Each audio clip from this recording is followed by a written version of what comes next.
I crashed that back in March pretty bad. I hit a curb going about 70, and every time he says it, I hit a curb going 70. It sounds bad, but There aren't curbs on highway, dude. That's what I'm wondering. I'm like, so you weren't on the freeway and you were doing 70? No.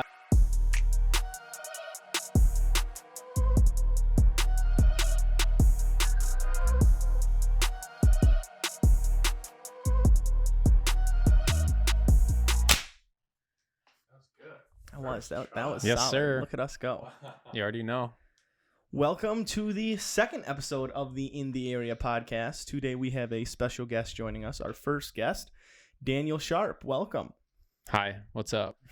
Daniel has been with us since the inception of 517 and joined us as a content creator / streamer and streamed for a little over 2 years now? Right around there? Oh, I think almost 2 years. Almost 2 years? Yeah. Nice. Well, thanks for being on, man. Yeah, I'm happy to be here. Right. Well, let's go ahead and jump right in. So tell us a little bit about yourself, kind of how you got into gaming, kind of where you're at, and kind of how you got here today. Well, I definitely started back on like Xbox 360. I didn't even have internet until I think I was like 14, 15. So the first game I played online was, I think, Modern Warfare 3. And for like 3-4 years, I pretty much only played COD.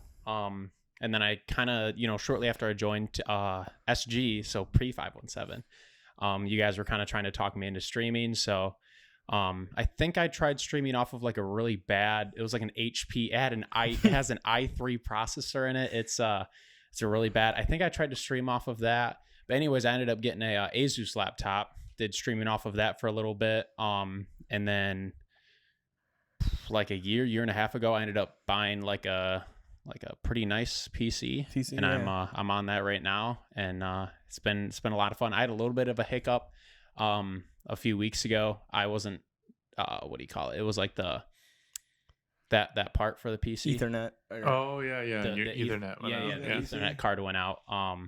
So I ended up getting that, and now I'm back to streaming full time. Well, part time, but consistently, which is one of the most important things. So basically full time. Yeah, and it's been a lot of fun. Nice. So what's your favorite video game? If I'm assuming Call of Duty, but what title? Probably just because like I had so much fun on it. Probably Black Ops 2. That was also good choice. Yeah, it's that of course I was in high school then, and all my friends, we'd get out of high school and all of us would just hop on that. So fortunately now that we're all adulting, can't really do that. Black Ops 2 was ahead of its time compared to all previous Call of Duties after that. It was superior to all Call of Duties. It knew what was up. Yeah, that's for sure. Yeah, you would think they'd get slowly better and better. They didn't. Right. It peaked there, and then they just backtracked. Yeah, with a lot and they of tried stuff. to remake it, and it just it's never really. I feel like there was the most hype behind Black Ops 2, wasn't there? Yeah, there was quite a bit. Well, the first one killed it. Yeah. One did super really good. well. Yeah. 2's different, but still super good. And the whole storyline with like Mason and the numbers and like everything like that, they just did a really fantastic job. Mm-hmm. Yeah. There was a little bit of like spawn camping in the first. Well, that's with any Call of Duty that comes out. You have that first initial like month and a half. That's like, oh yeah, the spawns are just utter garbage. The devs just skipped the whole testing process. I think they do that to like tease us to goes. give us a little bit of fun, so they can just get a taste of the streaks for the first month and a half. But after that, they cleaned it up pretty well. So isn't that the way Modern Warfare is now? Honestly, I don't play COD anymore at this point. It depends on the game mode. Okay. From experience. Because like from what I heard, Tim the Tapman and Courage were like, oh, we're done with this game. It's a love-hate relationship for a lot of people. That's for sure. They haven't. I can't say they've gotten better. I'd say they've remained consistent or gotten worse. Mm-hmm. From my opinion. Okay. Well, it's so weird because on Modern Warfare, there's a lot of maps where like they're longer than a lot of other CODs, but it'll still spawn you like a good like 30-40 yards from the map's edge. So there's plenty of room to get spawned like farther back where people can't see you, but for some reason they don't have you spawn back there. But Black Ops 2, not only did they give us the maps that we love, like Nuketown, but they were also creative enough to give us new maps. Mm-hmm. In most games, not like Modern Warfare, they're just like, we're just going to give you guys maps you played before. No, that's a great point. Almost all DLC maps on Black Ops 2 were great. Yeah. Like Grind. Yup. They reintroduced that in Black Ops 3 and 4, I'm pretty sure. Yeah. There was a ton. There was that paintball map which was fire. Yes, that one was great. Almost all of the maps on Black Ops 2 that were DLC were like pretty good. They were great. And like they only really kept repeating Nuketown, which is what we wanted. Mhm. Like that's the one map that's like timeless in all Call of Duty. Like you can put that literally anywhere and people are gonna play it. It was kind of wacky in Black Ops 3. Everybody boosting everywhere and stuff like that. Well, but they got that like Nuketown 2025, and we're like, well, we got 5 years from now. We ain't flying on walls, so should have gone a little farther out. Yeah. When they switched from boots on the ground to the more like aerial, like running on walls and stuff like that, you started to lose me. Like as soon as Advanced Warfare hit, it's Was boots on the ground Call of Duty or Battlefield? Well, original Call of Duties were only boots on the ground. Okay. And like you go back to COD 2, like on a shitter PC, on a really bad PC. Yeah. So what they're saying is you can't jump in the game or what? No, like you could jump, but like as soon as I think Advanced Warfare was the first one that did it, or was the one before that? I'm thinking Infinite Warfare. Infinite Warfare's after. Okay, so the Advanced Warfare was the first one where you could like exosuit, and so you could like double jump, run on walls, shoot well. Yeah, exactly. Like I believe, I don't know for sure, but I believe it went Advanced Warfare and then Black Ops 3, which had a jump and a boost mechanic, and then it went Infinite Warfare because it goes back and forth, and then after that was Black Ops 4, which Black Ops 4 also. No, I don't think it had boot. I don't think it had boosting. I don't think it did. I think it was just Black Ops 3. All I know is the competitive scene got flipped upside down when they went away from boots on the ground, because you had all these players that were like the best, and then they added exosuits and running on walls, and you saw like a whole new tier of people like take over. Some matured and like got there and could like could do both, but a lot of them you see like dipped out for a couple years until they went back to it, and now you see a lot of like the old pros kind of getting back into it now. And it changed so drastically. It went from boots on the ground, and then they hit us with the Advanced Warfare, and that was like the most boost. That went from 0 to 100, and then they kind of scaled it back a little bit with the other two. And then after I believe it was after Infinite Warfare, it went World at War. Yeah, which is a World War II. It's supposed to be realistic. You're using the Thompson, you're using the M1 Garand, all that stuff, and that was, I think, very difficult for a lot of pros to adjust to. When it's like it's back and forth, and like we're gonna go back to boots on the ground. Now we're gonna yeah. And their sales, like if you look at their sales numbers, up the team, so like you could have 5-man teams instead of 4. So like the whole pro scene started to really just change quite a bit. And then franchising with everything with this CDL now, right? CDL, no CWL, Yep. Yeah, it changed a ton. And you've played a bit in the competitive scene, right? On like online wagers and stuff like that, I've done stuff on Players Lounge and CMG. Both those websites I've done I've done some public stuff, and I've done wagers. I did wagers mainly as just like entertainment, just kind of trying to push myself to get better. I think I technically came out like $80 up, but that's over like maybe a good 6 to 8 months of doing it. It's like going to the casino, man. You got your no, ups, it ain't. you got your Not for me. Yeah, not for me. That's a whole different thing going to the casino. Yeah. Casino, For I never most walk people, out It's of. like you go in, you're up, you're down, but eventually you're probably down. But yeah. Casino always wins in the end. I'm up, but Can't relate. Can't go back anymore. So no, not now at least. So let's go a little bit deeper into your past. So how did you get connected with, I know myself, but kind of like the org. So it originally started off with Toxic. So explain to us a little bit more about that and kind of how you got involved with SG. And then from there, how you've seen the difference, or what difference you've seen from SG moving into 517. Yeah. So like you said, I definitely met James first. I think I met him, playing online and stuff like that. On the infamous F word, Fortnite. And I'm not a huge fan of that game personally, but we played it back when it was playable, and then we ended up moving to, I think we started playing COD together. Like didn't really know each other. We never met, and then we finally met, I think, at my cousin's house. And then, he said he invited me to the SG launch party. Yes, the famous launch party. Yep. So I came to that, met a whole bunch of people. I think that's where I met you the first time, Logan. I can't remember if you were there. There were so many people there. Did you come to the launch party, Joe? I can't remember. I don't think so. I think you were doing something. I'm pretty sure I met Snuggles on stream. I was always the one subscribing. Oh, yeah. That's right. With the Twitch Prime. That's right. I forgot about the launch party. We met a lot of people there that day. Yeah. There was a lot of people that that day, like pretty much set in stone, the SG organization then led us into 517. There was a lot of people there. Mm-hmm. Yeah, I think I had like minimal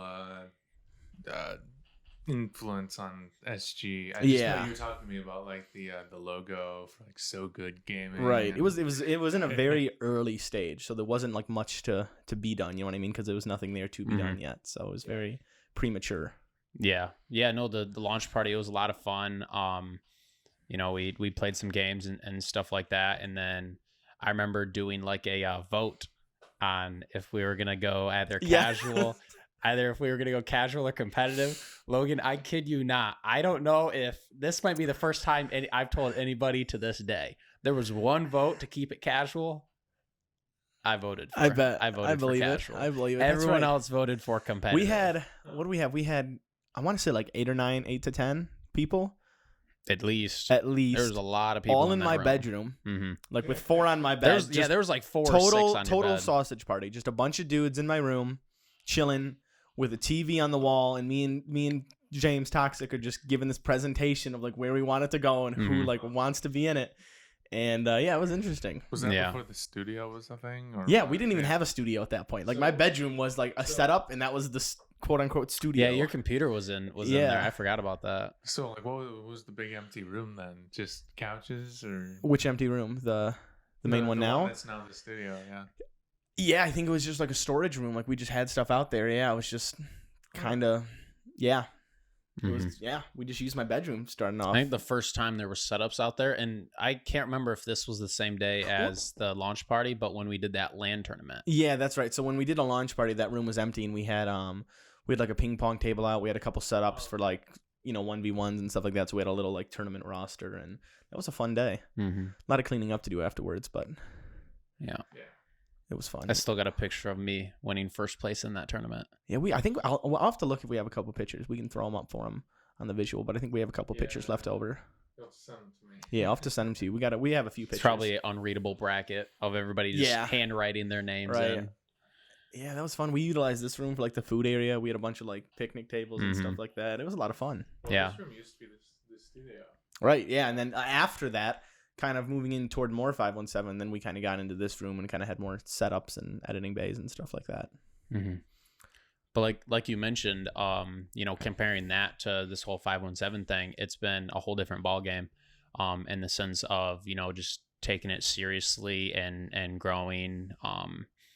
It's been an absolute blast, and like specifically me speaking on being a streamer, it helps. It's almost hard to put in words how much it helps having like a support group.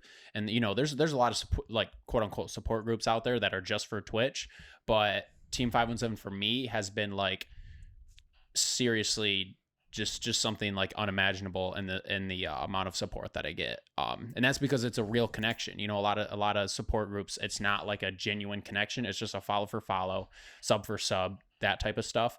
But there's so much give and take and just experiences and Team 517 between the members and stuff like that. So doing something like that, if you're first trying to start off streaming, that makes a huge difference in being able to personally grow. I appreciate that, man. Yeah, it's crazy how far we've come. SG was really, it was 100% a clan. Mm-hmm. Like SG was not an organization. There was nowhere near. But like now, with the staff team and the members and the content creators and the editors and the money that goes into it and the money that comes out, it's a whole, like you said, it's a whole different ball game. So it's crazy to see where we've come. I'm excited though. We'll have to see kind of where it goes in the next 5-year plan. Yeah. See where we're headed. Yeah, that's crazy though. Those were memories I had long forgotten. SG parties. Yeah. Bunch of guys in my bedroom talking about what they wanted to do. And you know what's funny? We had 10 guys starting off. 3 are left. Me, you, and James. So Daniel, myself, and James are the only 3 that made it to this I'm far. the third oldest. I didn't even think about that. Yeah. That should get a title right there. Besides founders, Daniel's we got second CEO, oldest. COO. What does CFO stand for? Chief Financial Officer. Oh, I don't want to be that. You ain't gonna be that. We'd be broke. Not that we aren't, but we'd be more broke. Maybe more broke, he says. Yeah. All right. Well, awesome. So tell us a little bit more about your Twitch journey. I guess why you started the stream, kind of how you got into that. Yeah. So kind of like what I said, you guys were trying to, because at the time you and Toxic were both like kind of streaming, like kind of on the side, stuff like that. And you guys were like, hey, you should start doing this. It's it's a lot of fun. And I'm not really an extrovert around people that I don't know. So talking to people through the internet, obviously now I realize it's easier than talking to people in person. At the time, I thought it was going to be just as difficult as talking to people in person. I think my biggest, wall that I had to conquer was being in front of a camera. But that when you got that pointed at you 4 to 6 hours a day, whatever days that you're streaming, that you get over that pretty quick. So like I said, I took streaming seriously when I got a Asus laptop. It was like a $700-800 laptop. Definitely good enough to run. I think back then I used Streamlabs to stream. And I think I was mainly streaming Blackout. And that was super successful. It was a ton of fun. Getting to meet a bunch of new people. I played in some tournaments. That's when I was doing a lot of the CMG stuff like that. But then after that, I think it's been a little over a year now, since maybe like a year and a month or two since I've gotten my PC. You and Toxic helped me build it. We got it from Micro Center in Detroit. Yeah. And that was a huge upgrade. It's more than I'll ever need. And now I've just been streaming off of that, and it's been a ton of fun. I took 2 different breaks. For me personally, I started playing Escape from Tarkov. That was a ton of fun, but from a entertainment standpoint, for me personally, it wasn't working out. I was still streaming it, but my numbers were really far down. And I personally don't really care about the numbers or anything like that, but my whole point of streaming is to entertain people. And if there's only 2 or 3 people there, not really entertaining people, maybe one or 2 of those people even being myself. So there could technically be 0 people there. So I really wanted to start, kind of playing games that other people were interested in and stuff like that. So I've streamed some of the community night games that we've played, that we do with Team 517 every Friday or Saturday night, pretty much weekly. Those are super entertaining. And then now I've pretty much just been streaming COD, the Modern Warfare. Nice. And that's been a lot of fun. It's a good variety. I'm not any good at Warzone, so I just try and stick with multiplayer. But yeah, it's been a ton of fun. I want to touch a little bit with that Twitch part. I think that's one of the hardest things with being a Twitch streamer, especially if you want to go full time or at least starting to make a career out of it. Because the only way to do it is to play games that you enjoy. Mm-hmm. At the same time, if you enjoy a game that isn't relative or popular, it's almost impossible to do it on. You know what I mean? Because if you have... So you want to play Tarkov, right? But Dr. Lupo also is playing Tarkov. One, it's not a very popular game to begin with, right? But he's sitting at 9K views. No one's going to watch you playing Tarkov because there's just some celebrity streamer playing that low title game. You know what I mean? So it's like, no matter, probably even if you're doing better or whatever, it's just going to be, there's more people in there to begin with. You know what I mean? Yeah. And so trying to find out how you can play a game that you enjoy if it isn't a AAA title, and figuring out how you can just continue to build that community. And another issue is, though, then say you are a Fortnite player and that's what you want to do. It's just oversaturated. You know what I mean? You're on a Twitch list of 1 in like 1 billion people under that just section of the, million people watching that game, then the odds of being found are substantially less. So it's like trying to find that balance between a game that people watch, but also isn't super overpopulated. And one nice thing about it being oversaturated compared to the opposite end of the spectrum is that there's tons of people to network with and to play with. Yeah. And from, speaking personally, my streams always do better, and when you go to watch something, you'd rather watch a few people talk about something and play something together than just one person, almost always. Yeah. And that's just because you can have, it's more talking, not a lot of dead air, stuff like that. So being able to do that as a streamer is a huge, a huge aspect of streaming that a lot of people kind of just forget about, or don't really focus on. But, Right. Yeah, there's a lot of variables with Twitch and how you can grow, how you can gain a successful community, and everybody wants that job at this point. You know what I mean? That is like the dream job, to play video games and make money. And so it's not something that comes easily, for sure. Yeah, one of the issues I was having back when I used to stream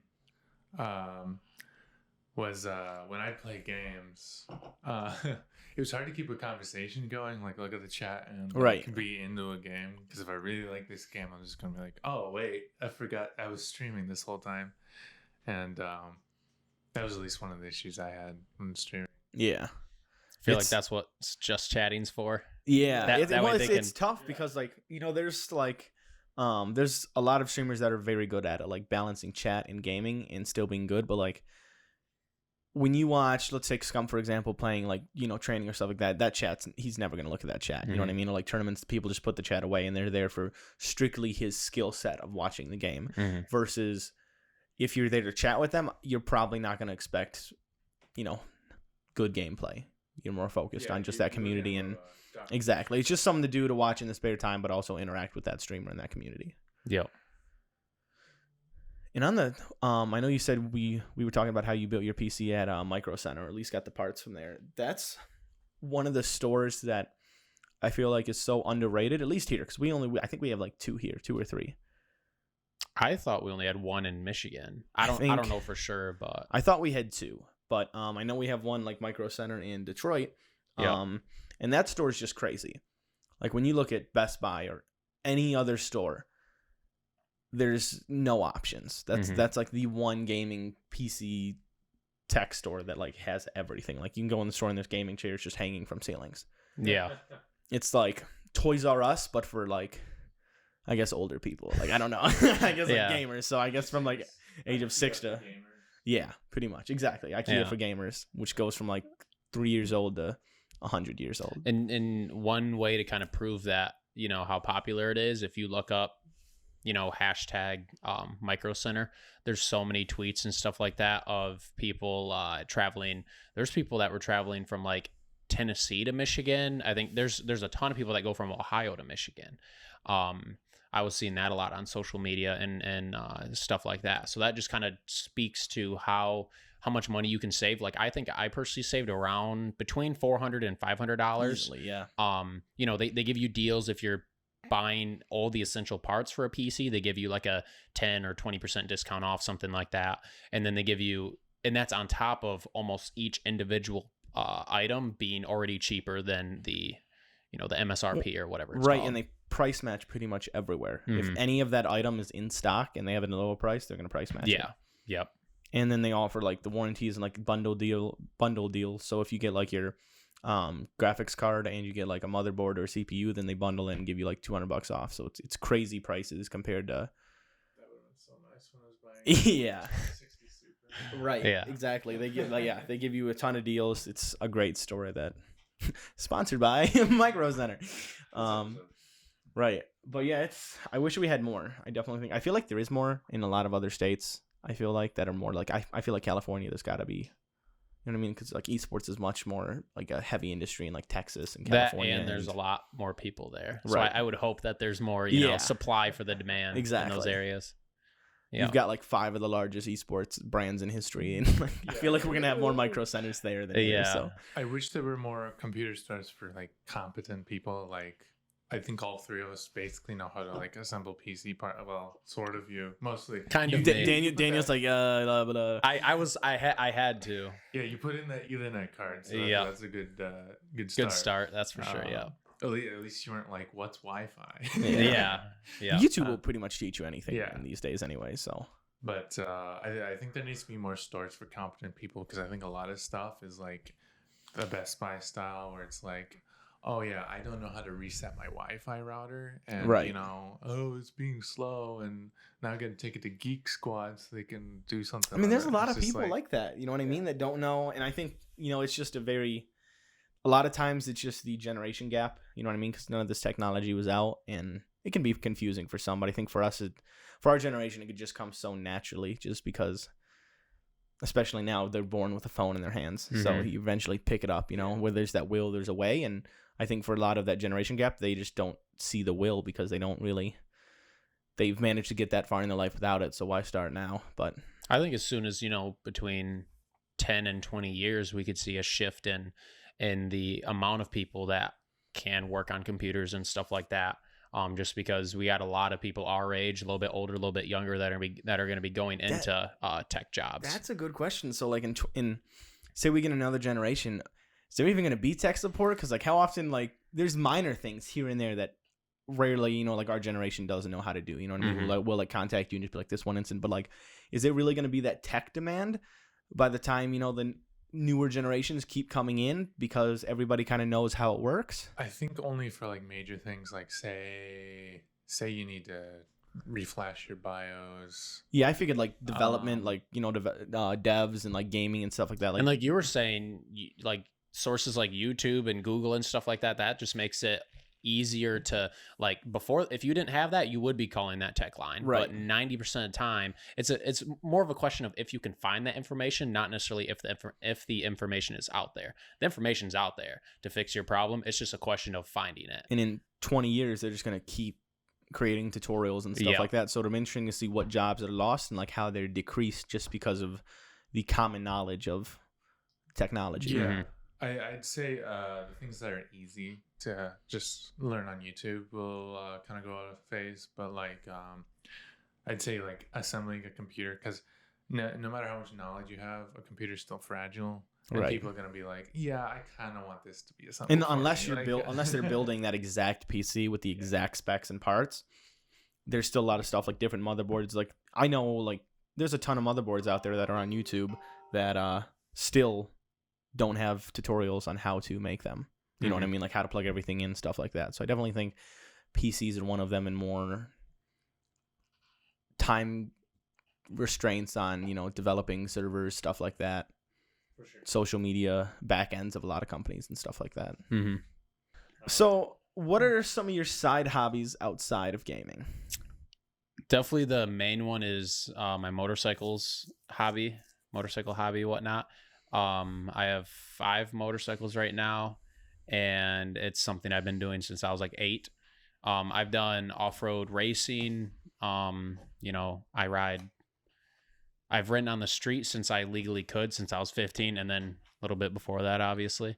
But yeah, I'd say that's the main thing. It's a ton of fun for me. I've gotten them at. Oh, I did it again. For those listening, that was on my coaster. I'm sorry about that. Yeah, no, you're good.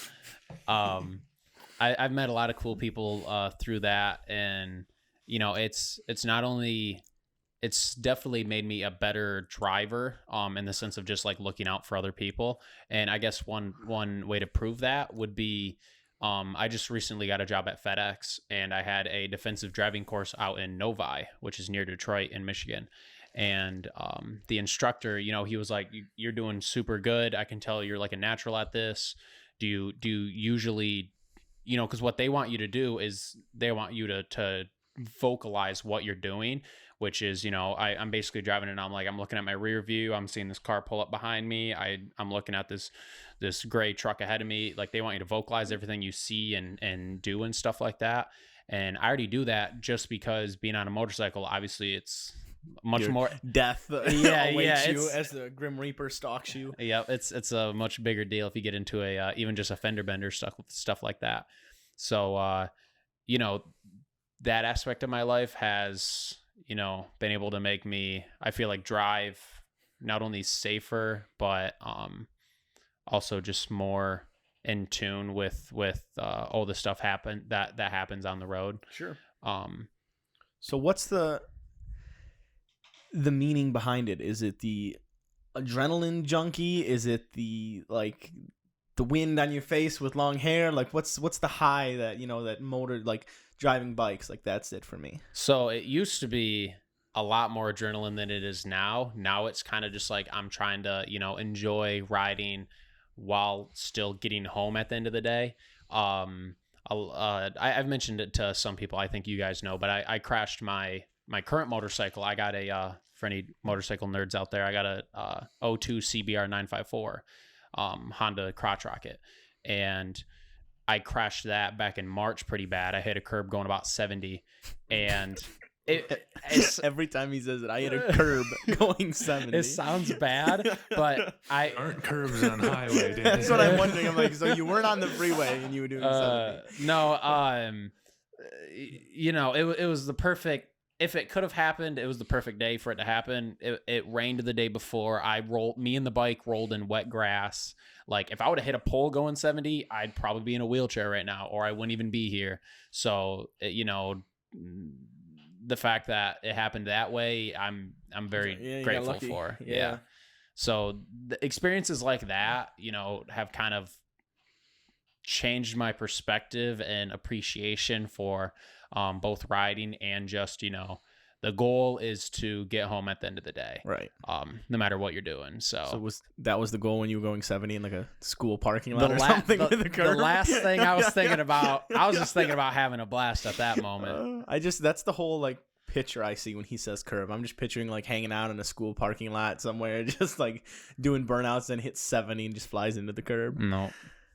So do you think biking, you're gonna do that when you're 80? You're gonna be like switching to like one of those Harley guys that like with the choppers, or like is this... probably not a Harley, just because they're expensive and in my opinion they're not worth the money. So is it you're gonna bike when you're 80, or is this like, you know, once I settle down, have kids, maybe get married, get out of it? Or it depends. I certainly don't plan on getting out of it anytime soon. The only reason I think I would is like if I was in a financial pit or a financial pinch for a little bit. Sure. Because, you know, I pay almost $2,400 a year just in insurance, and the bike's not cheap either. Young kid, it's couple accidents, yeah. Crotch rocket. Yeah, insurance isn't too kind on us. No, it's you know, it's a pretty big financial burden in that sense. So if I need to cut something out, I might cut that out for a few years or something like that.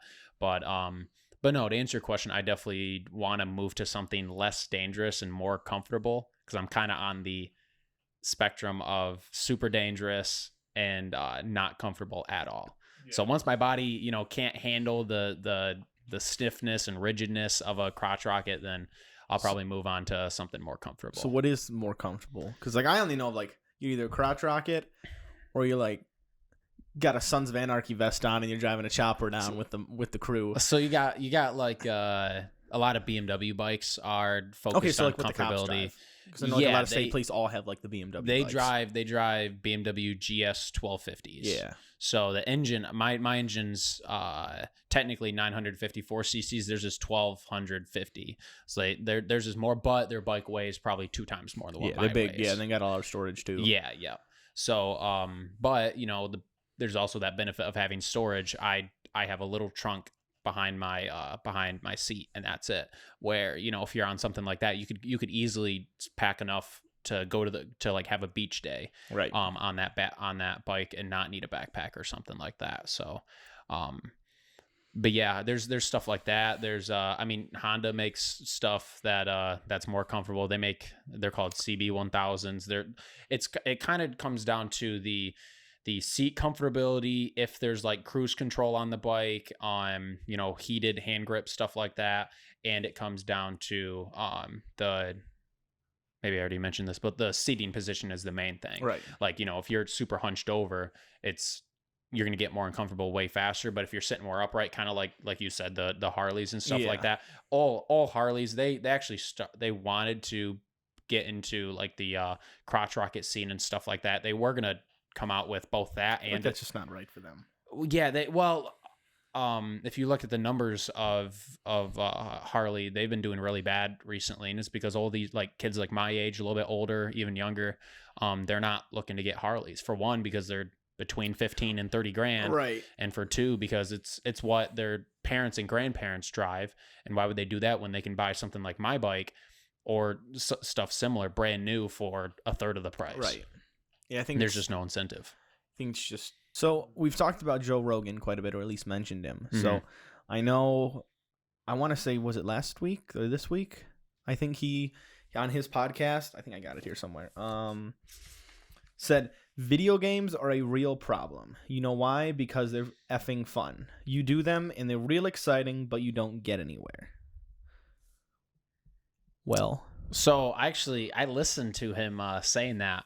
I didn't even, and I think I listened to it. I didn't listen to it like live or, as soon as it came out or anything, but I think I heard that before, and then later that day I saw all the tweets about it. And, I think it got trending on Twitter and stuff like that.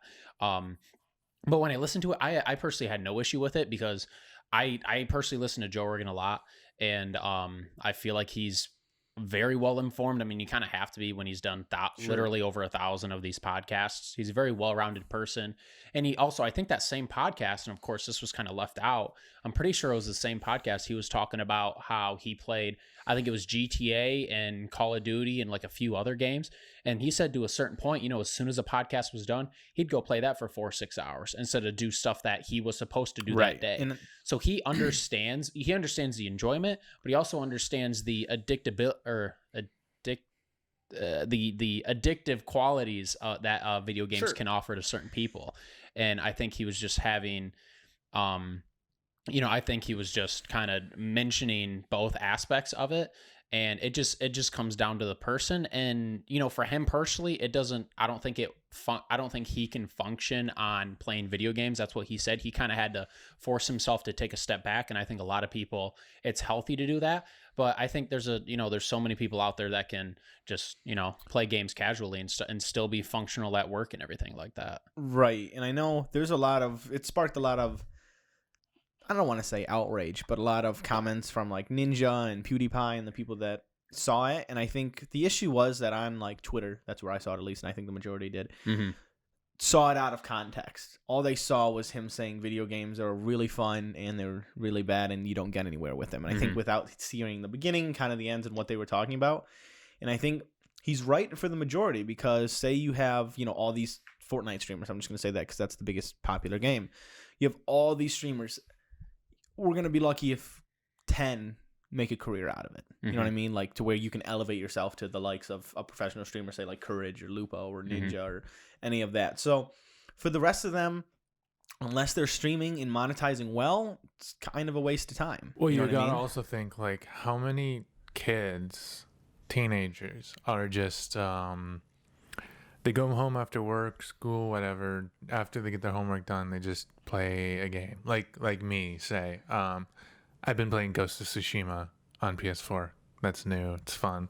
But like it doesn't do me any good to play. Right. Other than just it's an outlet. You know what I mean? It's an outlet versus like Daniel going on a bike ride. You know what I mean? He enjoys it. It's an outlet, but there's no benefit other than that outlet sometimes. And I think if you get caught up in that, then that can definitely become an issue. So it's just finding a healthy balance, like everything with life. You know what I mean? I'm not streaming that, but it also doesn't help me in the long run to, I'm skilled at killing Mongols. Right. Yeah.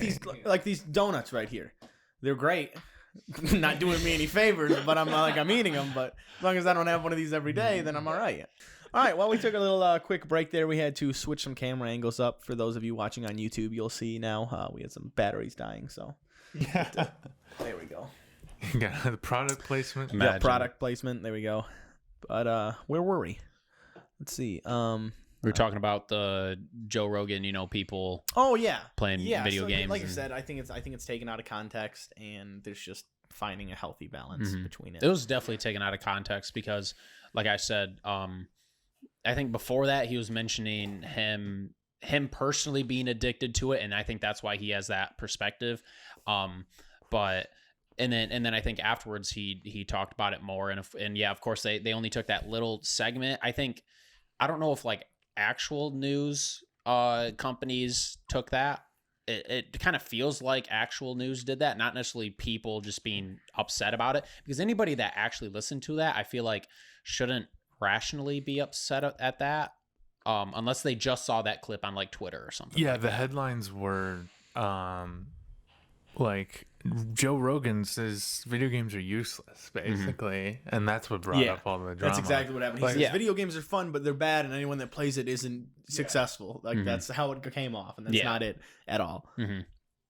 So I think it was just bad paraphrasing. Once again, the internet takes something that wasn't meant to be bad and way out of context, spins it for the clickbait. Yeah. So. And I think it's pretty easy for people to assume that Joe Rogan has never played video games because he used to be an MMA fighter. Yeah. And almost everybody knows he used to commentate that video stuff games nowadays. Joe Rogan is probably one of the most cultured human beings on the planet. Absolutely. Yeah. That's one of the cool things about for the age. 100% for the age too. Yeah. He's not that old yet. No. He's getting there. No, but like how many other people do you see at his age? I'm not saying he's old, but like at his age that know as much or more as we do. At that usually relevance. At that age, you know what your job, like what your trade is, and that's about it. Like, but him, he's a super well-rounded person. That's the cool thing about doing these podcasts. You get to talk to so many people, and especially in today's society, we just miss out on a lot of just communication without cell phones, without electronics, other than allowing other people to listen in and watch our conversations that we have. It's just not something that we really do a whole lot. And I think that's why podcasts do so well. It's because a lot of people, probably go to some sort of white collar job. They just, do tech support. Well, I think, it's just like I'm in my car. I'm going to be driving for the next hour, 30 minutes. Let me just really, no matter what they put on this podcast real quick, and I can 30-minute drive there, 30-minute drive back. I'll finish it. And sometimes, music, you just don't want to, or you want to, grow intellectually. So you just like, let me put on a podcast about finances. So, and thank you to all the listeners and video watchers for getting this far into the podcast. Yeah, thank you. If you guys come this far, you guys are real troopers. Because, if you've held in this long, I'd say we've gone off topic, but we'd have to kind of have set topics to start with. So I think we're doing pretty good. Doing pretty well for the second run through. Thanks for watching, you guys. And we saw you guys' comments a little bit more about the interviewee and like the special guests. So I think we did pretty good about adding more info about you overall. Have to get a couple more special guests here. Maybe next one, probably just be us. I don't know. Yeah, I mean, I could talk for a while about streaming and tips on that and stuff like that. But we can always we can get multiple streamers in here and kind of do a whole podcast just on that topic. Would there. Be a blast is like getting a member here, like on a TV, and then just like live feeding him and being like, all right, he's on the podcast. Yeah, that'd be pretty dope. Yeah, that'd be fun. I'm kind of through. I just don't like the webcam interview stuff nowadays. Yeah, I know. It just doesn't. It's not the same, and I get why they have to do it. You know what I mean? Like 100 Thieves is doing a ton of it, but they have to. You know what I mean? Do they though? I think so. Like, there's no lockdown orders. Well, it also depends. Is it where they're doing it and they live close by? Well, no, but I thought everyone here's lived the issue. in that They're house. like say they're interviewing, right? It's the Courage and Nature show. So say they're doing that and they want Ninja on the show. He has to get on a plane. He has to fly out to LA. Then where are they going to host him? He's going to have sleeping arrangements. You're not going to go in a hotel. You know what I mean? So it's very difficult. People are probably going to assume that it's him being scared of Rona or the company not letting because of that. There's always the risk of backlash. You know what I mean, with the choices and stuff like that, and whether they were maintaining social distancing. It obviously, again, it's different on areas. With masks and all that stuff. But there's just so much. So it's pretty hard for them, and with being the size that they are, and I'm sure legal issues and stuff like that, it's just much safer and easier to just. Pretty much like a Zoom call. There's a lot of logistical issues. Yeah. A lot of times they'll use Discord because they're smart. Yeah. But like the Courage and Nate shot isn't even like a bad example of it, but it's like when you get to the mainline TV stuff and people are using like, I don't know, the cheapest webcam off the store shelves, and it's just like, oh, you took the production quality from several $1,000 cameras like this. Right.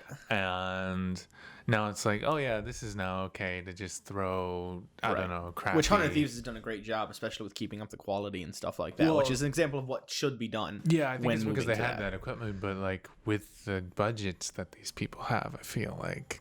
Well, I think should be able to, like, when you're talking about an esports technology podcast, you can't be lacking you know what I mean? Like they can't be on some McDonald's microphones and some like, oh, I just got my AT 2020 out of the Happy Meal. Yeah, exactly. Like so, they're kind of held to almost like a standard, but people also got to use what they got. You know what I mean? It might not have been in the budget, or they might have spent the budget, and like I said, virus set a lot of people off, so it's tough.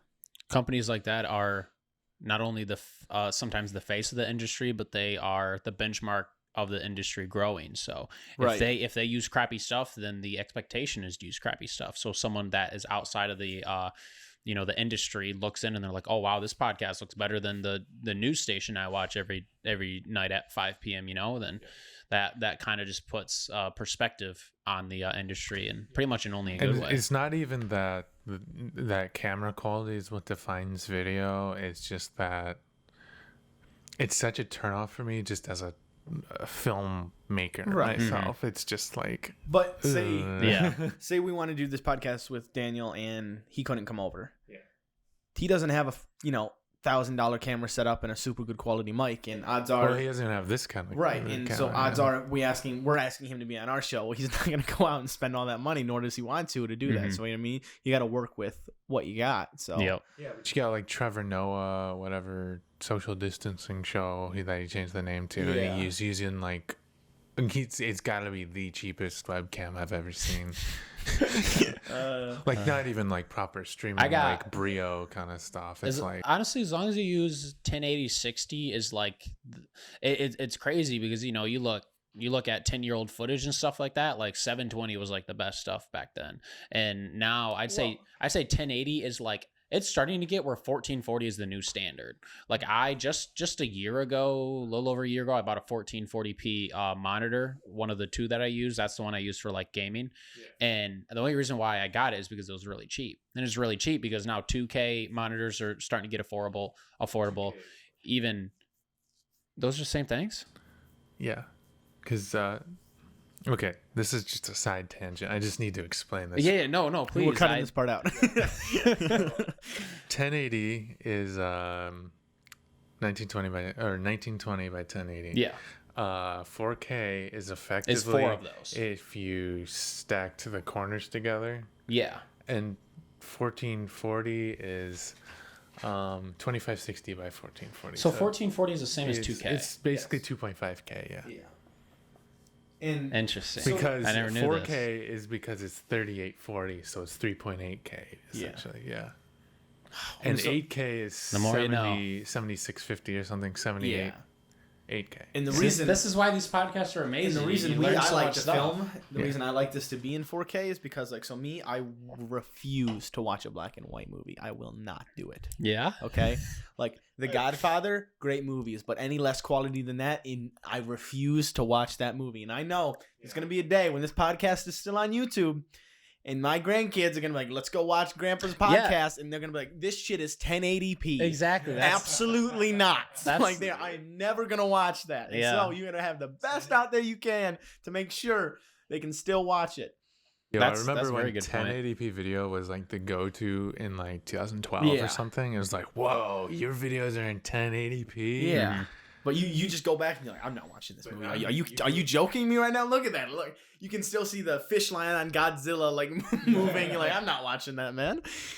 So, but like you go on YouTube, when you see that tag that says 4K next to your title, it's like, yeah. And then you're like, I don't have a monitor I can watch that. And then you're like, oh no. When it's better than your monitor can handle. Yeah, I'll have to hook this up to my computer. Sorry, guys. We're just too high quality for you. Watch on your...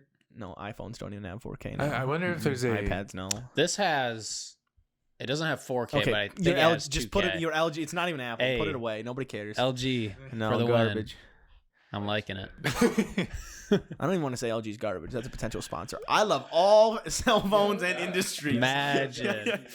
Logan gonna be having an LG here in a week or two. Yeah, you put LG on the podcast, I will throw the iPhone away. Actually, I'll keep it for my personal use and just use that for business. But that TV's LG, the monitor we're using here's LG, his phone's LG. I mean, we might as well get a sponsor. Yeah, I mean, exactly. Right?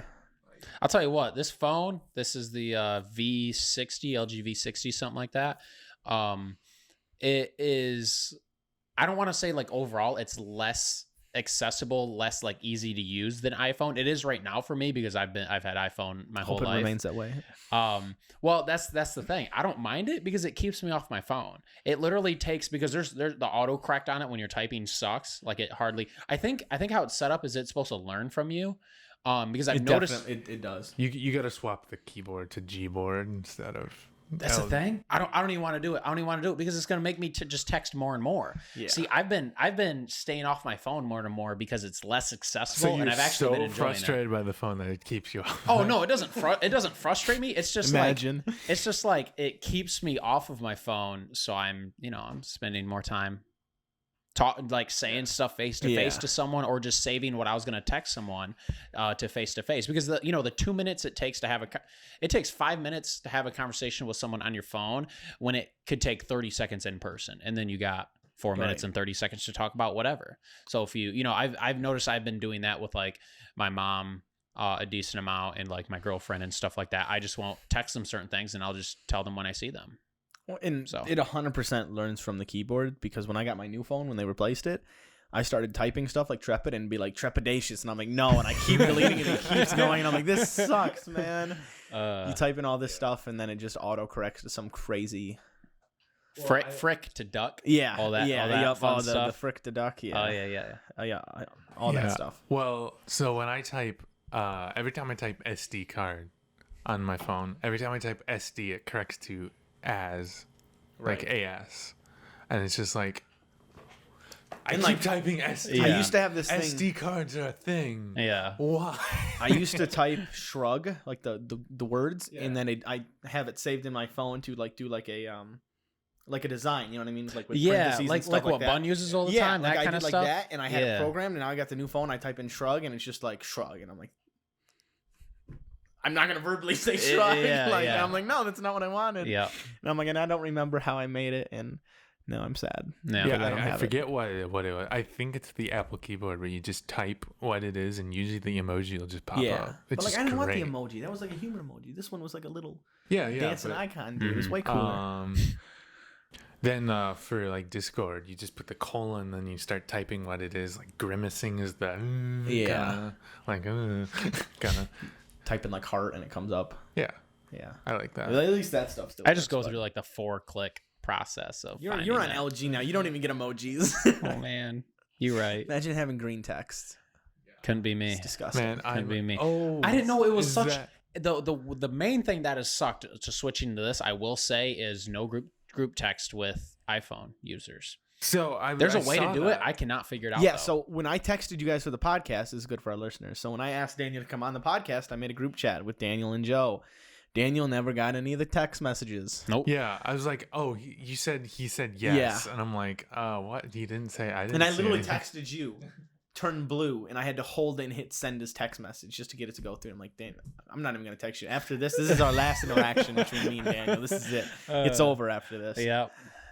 No, there's a way to do it. I don't know if it's like settings you guys have to change on your iPhones or on my phone. Refuse. Well, I refuse. And I will admit, no matter what it is, that is way too much work. You can ask everyone who has an iPhone now to change the settings so they can text I won't. It's just I'm gonna have to. I need my dots and delivered and red.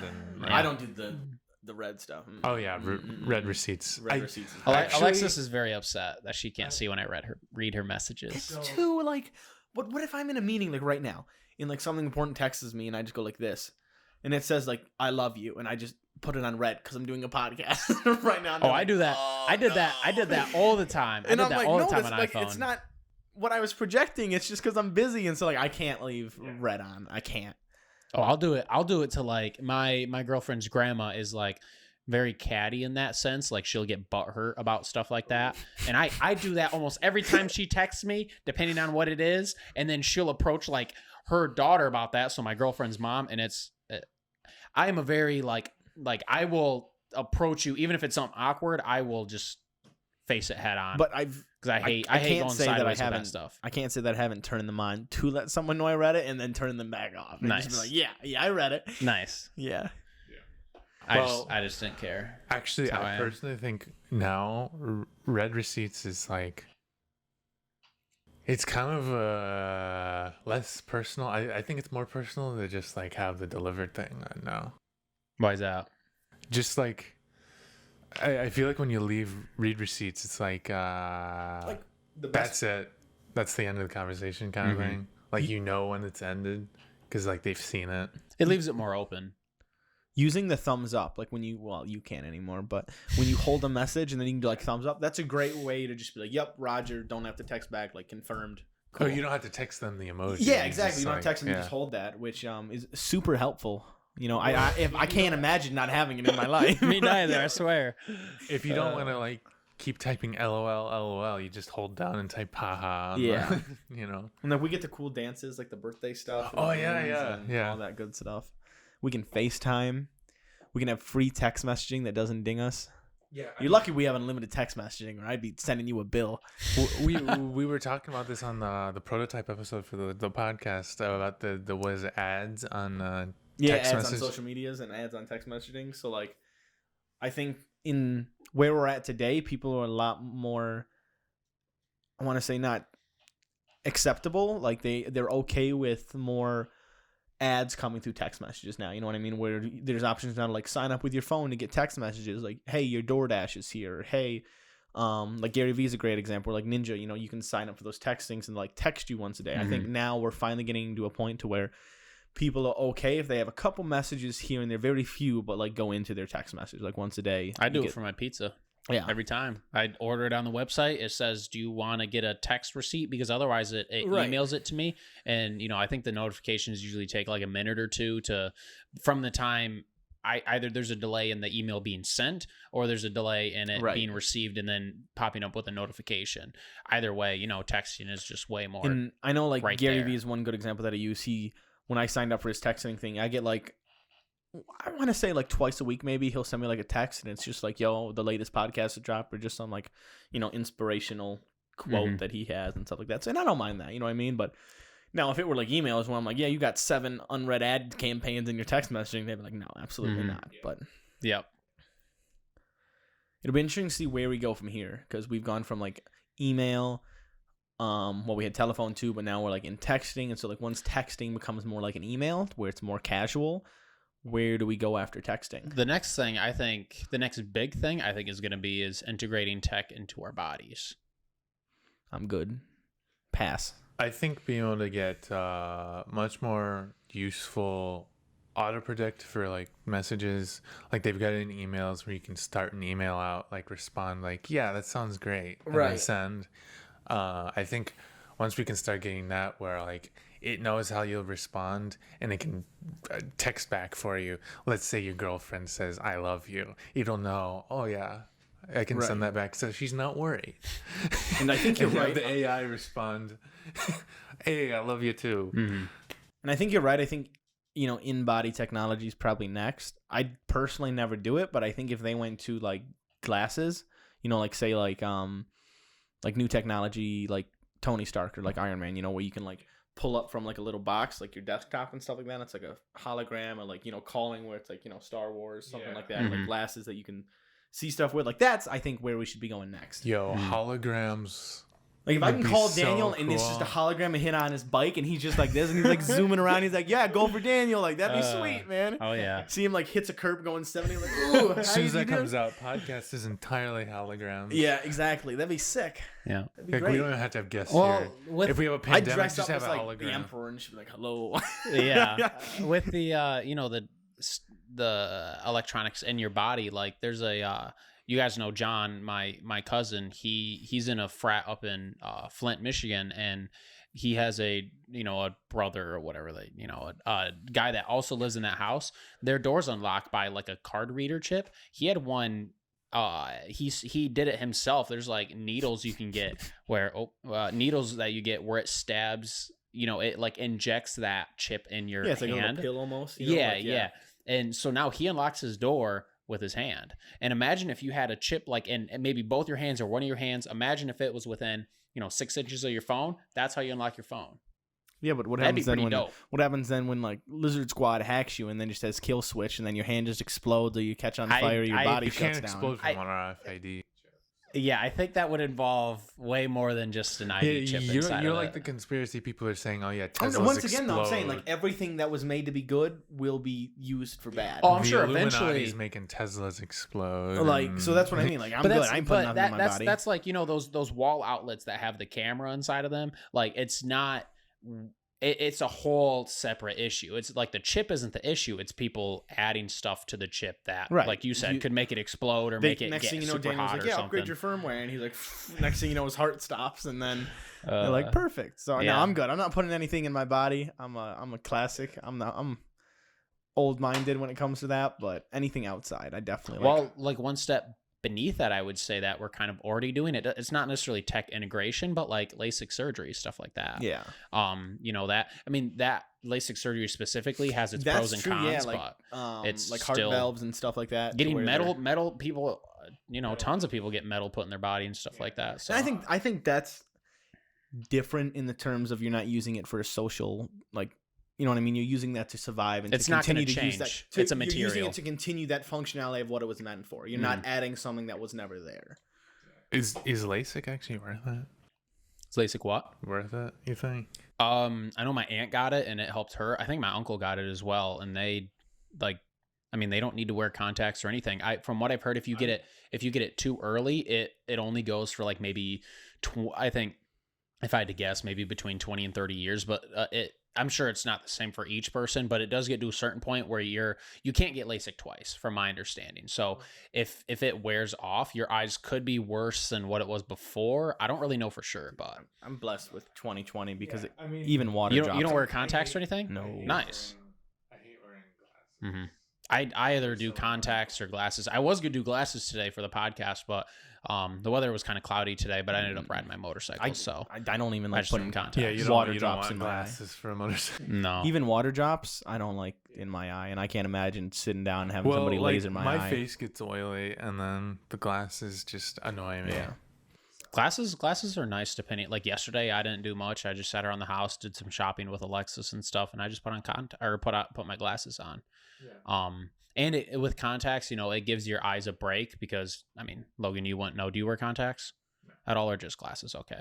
So depending on, you know, my eyes can dry out more often than not, especially riding motorcycles. Like the actual contacts can like get dried out even if you soak them all night. There's also a different kind of contacts. There's a bunch of variables. But. Yeah, I mean, I can. But yeah, this has been fun so far. I think this is our favorite one so far. It's better having guests and stuff like that to talk with. So thanks for joining us, Daniel. Yeah, and thank you all for you listeners that are out there on Spotify and Apple Podcasts and our visual watchers on YouTube.